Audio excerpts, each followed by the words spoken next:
Do you ever ask your partner, is everything okay? Fine. But you know they're not fine? And then you get that sinking feeling in your gut and you think, am I losing my mind? That is called incongruence, when words and energy do not match. And then that begs the question, do I trust what he says or do I trust what I feel? Because if I stop trusting my gut, then I am eroding trust in myself and the relationship. Words are easy to fake, energy, not so much.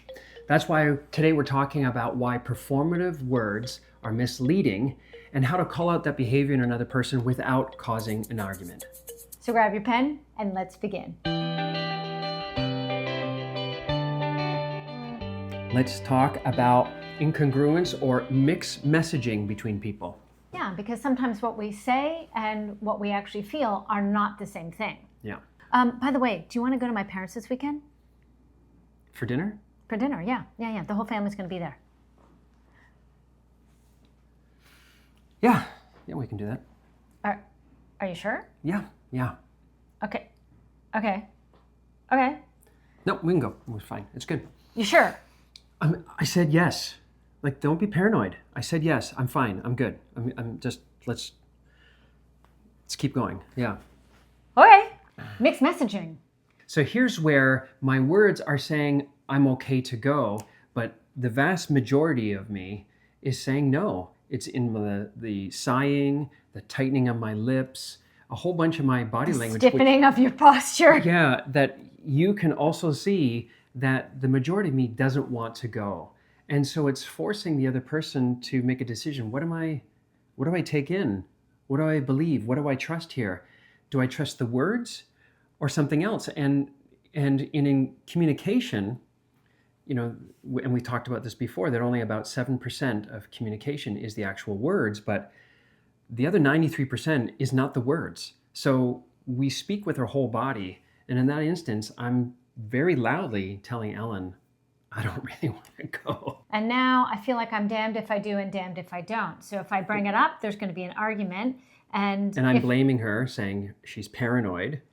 And so now I carry this label and I don't want to, am I paranoid? And so now I'm starting to have all this self-doubt. And then I'm like, but I know I feel something. And so should I just take him at his word and leave it at that? But then when we are at my parents' house, I'm going to be looking at him the whole time with his probably miserable face and going, I don't think he's having a good time, wants to be here. And then I might start rushing things, wrapping things up, overperforming, trying to make him feel okay, checking in. And then there's a lot of heavy emotional lifting that I'm doing because I feel so unsettled and uncomfortable.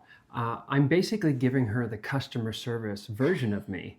And this is why the adage, happy wife, happy life, doesn't work. Because what it's saying is that I'll do whatever you want to do to make you happy. But my happiness, nah, I'm not happy. So I'll sell that lie like I'm being a supportive husband and I'll go. But there is this divide that a lot of people just can't negotiate. They can't talk about. We can't get to that authenticity, that connection. And so there's a gap between what I'm saying and what I really, really feel. And then neither person knows what's really going on. And that erodes connection at the core. Yeah. It's forcing her to become Sherlock Holmes. Okay. So what becomes really important, we have to start trusting our gut. Mm-hmm. And there's wisdom in it. That intuition. Yeah, that sinking, that pit that we get is actually guiding us. It's not happening arbitrarily. And it's not trying to fake you out. It's trying to show you and bring you home like, no, I'm sensing the energy in the relational space here and something is off, so let's pay attention, not tune out of it. And I think because there is such a history of human beings lying, cheating, manipulating, misrepresenting themselves, and the only tool we have to detect that is our gut. Yeah, we can sense when someone like a politician is being untruthful because there's all this leaking in behavior, too much touching of the face, that smile, that sort of creepy smile that's always like so big and perfect. Trying to deflect. Why are they quickly changing the topic? So there's so many things that happen that we register and go, oh, it's obviously they're not being honest. Right, that too polished of a look and those gestures. Our nervous system is designed to keep us safe. And it doesn't go by just words. It actually is a sensory detector. It takes in multiple pieces of information from its environment and then says, I think we're safe, or I'm not sure. And there's a whole spectrum of like from red alert to, okay, I think we're fine. Yeah. It's one of the reasons why I don't really feel comfortable around clowns. Because clowns, I think, just freak me out a little bit. Because the whole painted face looks very happy, and they may be juggling or putting a balloon together or whatnot.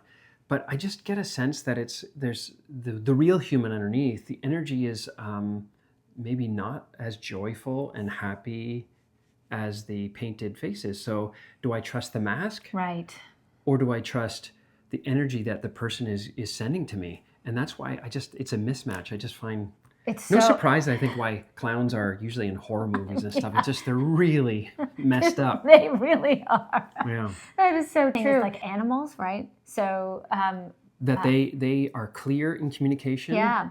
They're kind of one note. Our dog is like, we know when he's happy, we know when he's on guard. That's why a lot of people who've experienced trauma actually like working or tend to gravitate to working with animals, horses, dog trainers, because they know what they're getting. Yeah, they can trust the animal. When the animal's mad, they're mad. When they're happy, they're happy. There's no fakery happening. I remember when we were doing horse riding lessons. Oh, yeah. And our job was to go get the horse. Go whatever the leash is. Yeah, and put go the get lead on the lead, horse and get them in the middle of the field. And they're like, oh, go get that brown one over there. So I'd walk over the other one, and the horse would just start awalking away. And I'm like, what? And then I'd walk a little bit further, and the horse would just walk a few more steps and keeping this distance. And I was like, well, I don't understand what's happening. And the trainer's like, because you're scared, and the horse can really feel that off of you. He can read you at your energy, and he knows I don't feel safe next to this human being. So part of working with any animal is like being more in charge of like, can I be truthful about what I'm sending out to them? I love that. Like case in point, there's no words happening. They are picking up on the energy that we give off. And we need to start actually honoring that actually is happening and that valid information. And that we have that. And we have that in yeah. ourselves. It's just that it's not promoted enough in society. We think intuition or gut feelings are more, granola, hug a tree type thing. Not reliable. But it is your best life coach. That is your nervous system having your back and saying, pause, wait, don't rush past this moment, because this moment is filled with information and data for you to inquire about. And I love that. At least inquire about it. It's not that we get it in this form that we know exactly what's happening, but it's saying, hey, can you pay attention and start the process of figuring out what this is about? And what we want to help you with is, how do you call it out without actually increasing the likelihood of an argument? You're lying. No, whenever we're going to finger point, label, accuse someone, we're automatically going to put their nervous system on the defensive. So we don't want to do that. We want to actually take ownership of what we're feeling and have it come from us. So we're using I statements. And we're going to say something like, I hear what you're saying, but I'm feeling something different. I'm feeling like there's more going on than what you're actually saying. Can we explore that? Yeah. Or even, I hear the words are a yes, but I'm sensing the energy is a no. Can we talk about that? Because I want to find my way to you. Yeah. Right? I think that's really clear. And so you're inviting the other person to meet you halfway through in the bridge of communication. Say, can we meet in the middle here and just be authentic? Yeah. So if it is a no, I want it to be safe to say it's a no. For the person who's speaking, we're trained not to be vulnerable. We are socialized. Don't connect. Hold your cards close to your chest. Just toe the line. I don't even want myself to know. So I may be one of those people. I've spent a lifetime disconnecting from what I'm really feeling and just practicing, I'm fine. It's good. I'm fine. So it's an invitation to have a conversation. And that's as best as you can do for the other person. And for yourself, in sending mixed messages, is also for you to check in. Is it a no, but I feel compelled to say a yes? Then have that conversation to say, I'm going to say yes, but there is a part of me that's on the fence. I don't really want to go. And I just want you to know truthfully and to know me that I'm not all in. But the other half of me I'm not excited about going. And that's what you're reading off of me. Sometimes by you being authentic with the other person, it invites them to be the same for you. So if you're in a situation and you feel there's a mismatch in communication, then call it out. Act with curiosity and just tell them, hey, I know you're saying this thing, but I'm feeling something different. Can we talk about that? And see where it goes. Yeah. So if you like this video, please consider subscribing to our channel or forwarding it to someone who you think could use it, someone who might be second guessing themselves in their relationship. And watch this next video where we talk about how to have difficult conversations with everything blowing up. Thanks for watching. Thanks for watching.